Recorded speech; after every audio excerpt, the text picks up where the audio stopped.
Hello! তো সেদিন আমি আবারও রেডি হয়ে গেলাম একটা গায়ে হলুদের প্রোগ্রামে যাওয়ার জন্য। So let's start the vlog. একটু ক্লিপ নিচ্ছিলাম আর সাথে চলে আসলো আমার বোন, দেন আম্মু, তারপর আমরা সবাই মিলে চলে যাচ্ছিলাম গায়ে হলুদের ভেন্যুতে। আসলে ভেন্যুটা ছিল আমাদের অ্যাপার্টমেন্টেরই নিচে, গ্যারাজে। যাই হোক গিয়ে দেখি ওখানে অনেক মানুষ, বসার জায়গাও পাওয়া যাচ্ছিল না এমন। তারপর আমার একটা ফ্রেন্ডের সাথে দেখা হয়ে গেল। ও আমার বিল্ডিংয়েই থাকে। এই তো এগুলা দেখতে পাচ্ছিলাম। আর ওর ডান্সটা আমার কাছে ভালো লেগেছে। মেইনলি ওর এক্সপ্রেশনস গুলা অনেক ভালো ছিল। যাই হোক, বাচ্চাদের নাচ আসলে ভালোই লাগে। আর এখানে ব্রাইড স্টেজের সামনে দাঁড়ানো আর আরেকটা নাচ। এরপরেই চলে আসলো খাওয়ার সময়।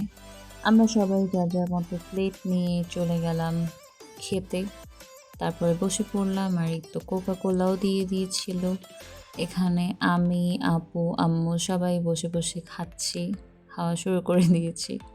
এটা মেইনলি ছিল তেহারি, যেটা চিকেন দিয়ে রান্না করা ছিল।